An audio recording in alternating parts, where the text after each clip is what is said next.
Welcome to APP virtual lectures. We have two viewer audiences today, APP to APP and My Catholic Doctor. I am going to be talking about transitional care and chronic care management. Here are my disclosures. So today's objectives are really going to be talking about the gaps in post-acute care and transitions of care, talk a little bit about transitional care and chronic care management, and the journey from stroke care that our health team has been on, and talk more about generating revenue and sustaining transitional care models with payment models. So what happens today with patients after discharge? This tends to happen. I think we all know that when we send our patient out of the hospital, sometimes we're concerned with really what happens to them when they're home. And there are many things that can go wrong. Patients suddenly have a new disability. 44% of stroke patients can't walk independently at discharge. Patients stop medications due to side effects or cost, unrecognized cognitive issues, and increasing new comorbidities that they haven't had to manage prior, lack of primary care provider, and just multi-specialty follow-up burden. Often the patients don't know who is their quarterback in their care, and they have many different specialty visits to follow up with. There's also a lot of dropped referrals to resources that the patient may have need, like physical therapy, occupational therapy, and poor social support and community support. So many things can go wrong. There's a lot of caregiver challenges also. Caregivers themselves can have poor health, and they're at risk for depression and isolation, and taking this new job on when they are caring for their loved one. There are many gaps in post-acute care. 70% of stroke patients do not receive comprehensive and coordinated care post-discharge. And this really increases the risk for secondary strokes, readmissions, prolonged disabilities, and many unnecessary costs to the health system and the patient, and overall really worsening healthcare disparities. And now more than ever, hospitals are being increasingly being held accountable for post-acute care outcomes, total cost of care for patients, provider and patient satisfaction, and minimizing health disparities. Stroke is one of the #1 causes of disabilities, and 80% of all strokes can be prevented. I really like this article. It talks about how readmissions might be driven by the quality of care coordination in the hospital prior to discharge within those first 7 days. But after 7 days, if the patient is readmitted, it really is those social and community related factors that are most relevant. So there's a lot of misconceptions about what is transitional care. But transitional care really is the entire care coordination and continuity of healthcare, from helping the patient and the caregiver from one healthcare setting to the other.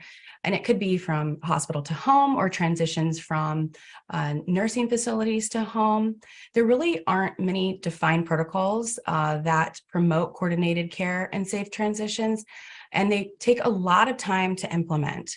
So CMS recognized this in 2013 and began offering ambulatory care practices, transitional care management service codes to be able to help bill and for patients being cared for at that care transition period within 48 hours of discharge, having that patient contact, and then seeing the patient within 7 to 14 days. There are many critical needs that patients have right after discharge, and the timely referrals are so important during that first 48 hours home. They often miss their therapy appointments or don't know they have a therapy appointment, which can set them back.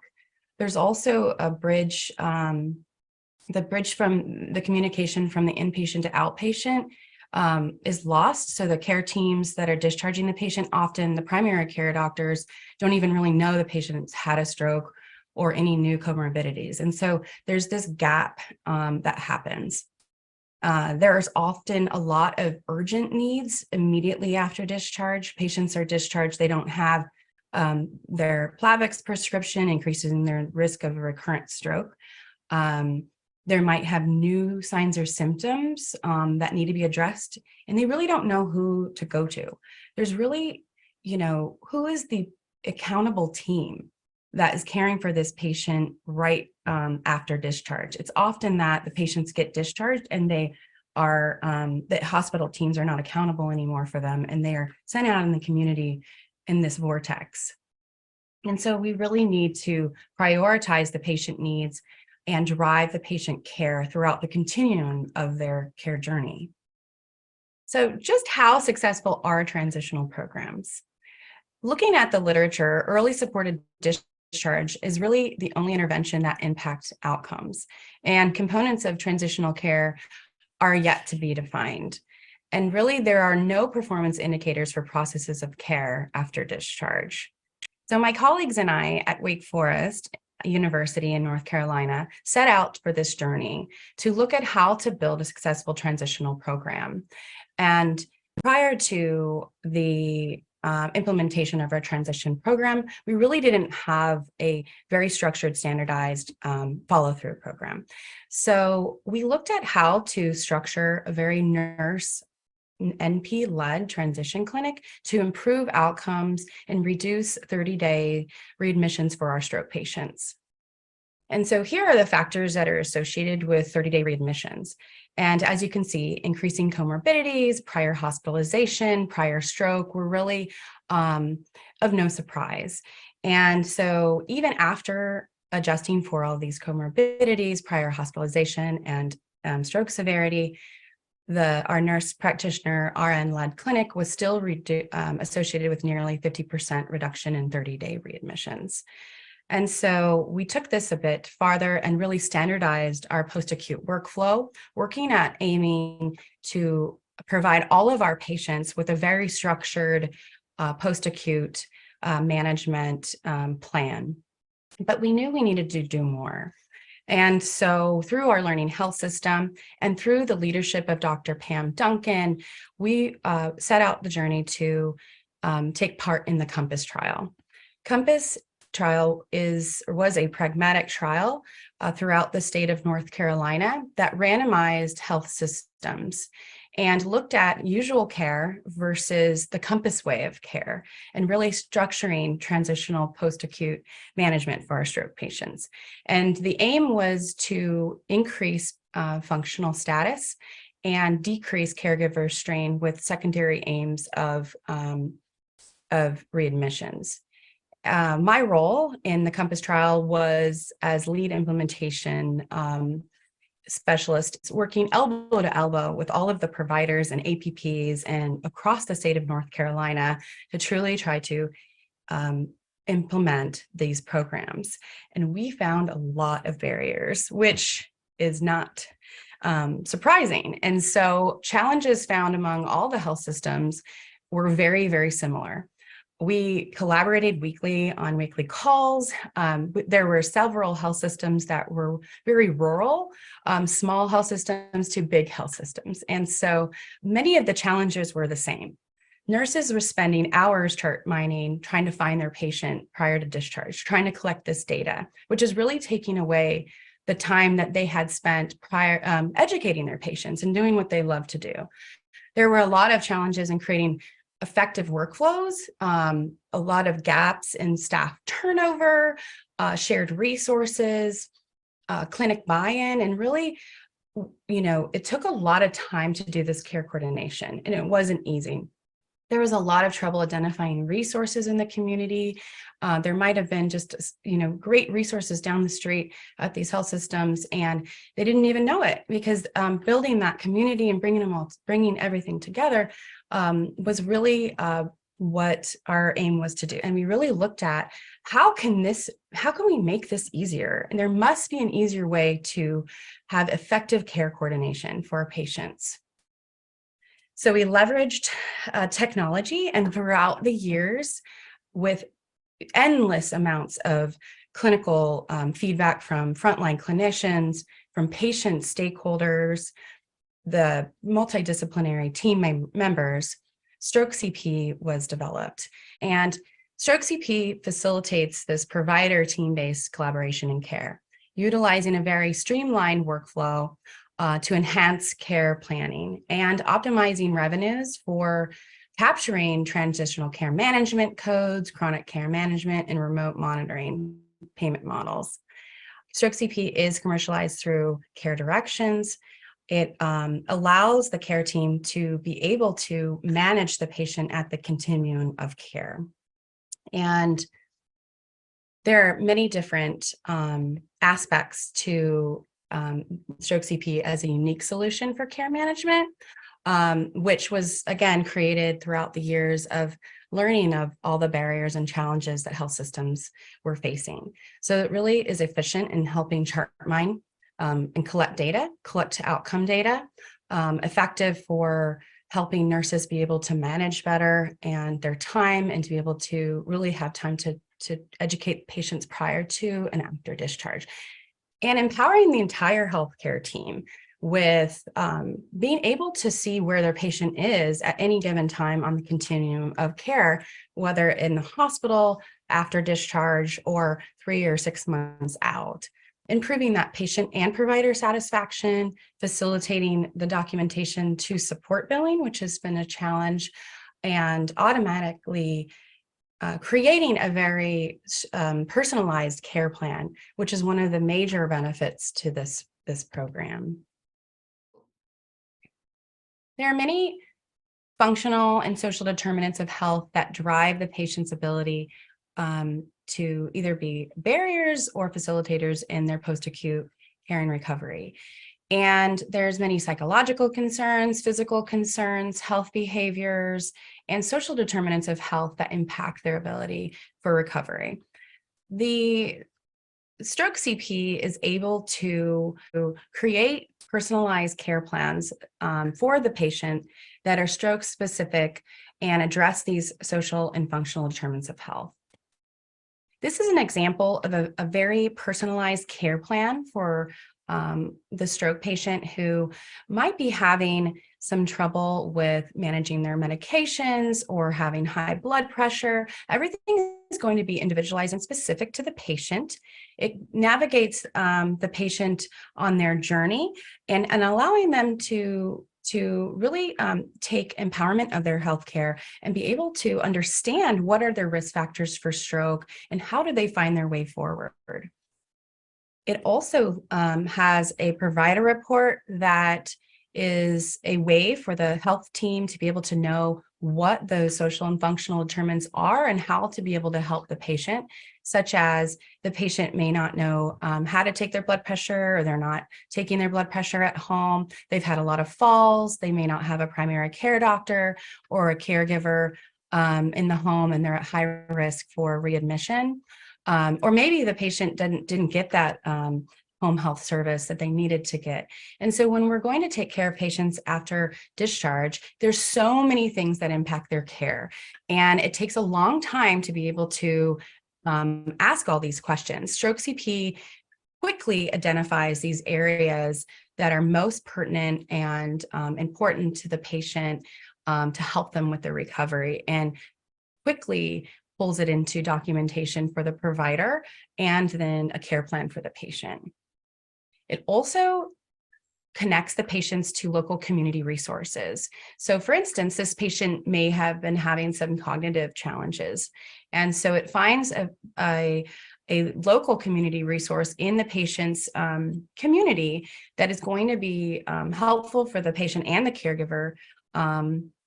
And that could be many different resources, such as pharmacy referrals or falls programs. The care team can include more local community resources that they might know. So this resource can be continuously evolved over time. Stroke CP also captures 90-day outcomes and any surveys that you may want to deploy to your patient via text or email, and really help to the care team to understand, how they're doing. What are the outcomes of these patients? What is the modified Rankin score now that they used to, that it's helped the patient in ways, and really be able to document and prove that they are helping the patient. Prior to utilization of stroke CP, our health team was seeing a very increased no-show rate at the follow-up visits. And afterwards, it was really helped optimize clinic efficiency and decrease no-show rates. That really helps prevent leakage of patients from your health system.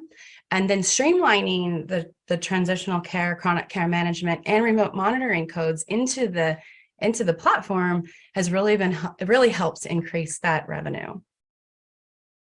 So I'm going to talk a little bit about transitional care management codes.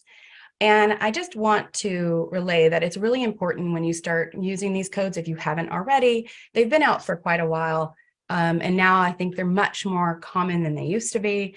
But I would urge you to really talk to your billing specialist, because these codes are really helpful. And I think they can really help increase revenue to your clinic. But they do come with requirements. Like any of the codes I'll talk about today, you really need to be working directly with your billing specialist, because things may change, especially even month to month at times. So overall, the transitional care management codes do require a phone call within 2 business days. And then this is 2 business days after a hospital discharge or an inpatient OB stay, a nursing facility, but it can't be utilized after an emergency room visit. So the whole point is to prevent the patient from coming back to the hospital and being readmitted. After the phone call within 2 business days, the patient will have a 7-day follow-up or a 14-day follow-up, depending on the complexity of the patient. And these are really helpful to be able to, see that patient face to face right after the hospital stay and really help them through that transition. So now I'm going to talk a little bit about chronic care management, and these are newer. It is a little bit harder for health teams to try to streamline these codes just because there's a lot of more criteria involved. I'm going to first show you a video about how this is very impactful and meaningful to our patients and our caregivers. I think it helps us as clinicians to kind of see the overall impact that it can have, and really transforming care in a way that is not only meaningful and improves the lives of our patients and caregivers, but also the care teams. Rayford is a typical rural North Carolina community. We never know what we're going to encounter. We can spend hours of care beyond face-to-face interactions, yet we were not being paid for those services. We did know that we had to do something different. At last, the chronic care management program had a way to capture those events of care documented and actually be paid for it. With chronic care management, patients don't feel like they're alone anymore. They feel like they have that extra person that they can trust. Their health is in good hands. We are changing our interactions, reaching out into the home of the patient via the portal, via the telephone, engaging people in their own care and assisting them in making proper judgment calls about serious conditions. There's a lot of damage that I had from being in the military and in the war in Vietnam. The chronic care management that I received was something that I needed in order for me to maintain my health. My group, I can actually compare those who are participating, those who are not. This truly has benefit in terms of outcome. By reaching out to the patient and getting a sense of what's occurring on their own well-being, we're able to intervene before it escalates. So if we shift in our behavior in providing care for people who have chronic conditions, we actually have an impact in terms of the healthcare costs for the entire community. My love of medicine comes from the interactions with people. If I can do my part as a physician, enhancing the care of an individual, that's pretty special. That's my motivation.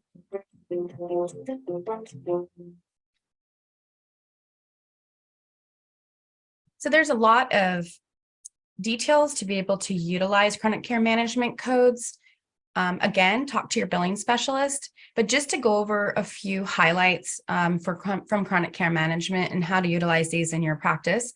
really there has to be this enhanced non-face-to-face communication. So it's all of that extra time your staff uses to manage the patient's care transitions. There's several codes that you can use. The patient has to have 2 or more chronic conditions, which now a lot of our patients have many comorbidities. There has to be a patient consent and a personalized care plan that is included in the EHR. A lot of the documentation has to be documented into the EHR, and a copy of the care plan would be provided to the patient. The care team would have to make sure they are available for the patient and their caregiver 24/7 to have access for any kind of urgent needs. And there's many more requirements that you can look at on the CMS Medicare website that can help walk you through how to utilize these for your patients. There's also a lot of great webinars and toolkits to help you get started. And so there's also great remote patient monitoring codes. And these codes can consist of being able to monitor your patients in many ways. So for diabetes or high blood pressure, weight management, the codes can include setup of the devices. And really you have to have this consent, this patient face-to-face visit to really help the patient understand what is going to be included in the remote monitoring. And you can utilize chronic care management and remote patient monitoring in the same at the same time, but you really can't use any of the remote monitoring documentation to be used toward the chronic care management documentation. This slide really summarizes all of the great ROI benefits that effective coordinated transitional care can have for patients and health systems. And so it may not come to a surprise to many of you that really clear coordinated care can help improve patient outcomes, decrease patient unnecessary readmissions, and help improve your staff and care team efficiency and satisfaction. And so there's a lot of great ways to optimize billing mechanisms to help improve the coordinated post-acute care for patients. Thank you so much for allowing me to talk today. And I'm really happy to have been able to share all of this great information on transitional care management and chronic care management and how you can improve your transitional care for your patients. Thank you.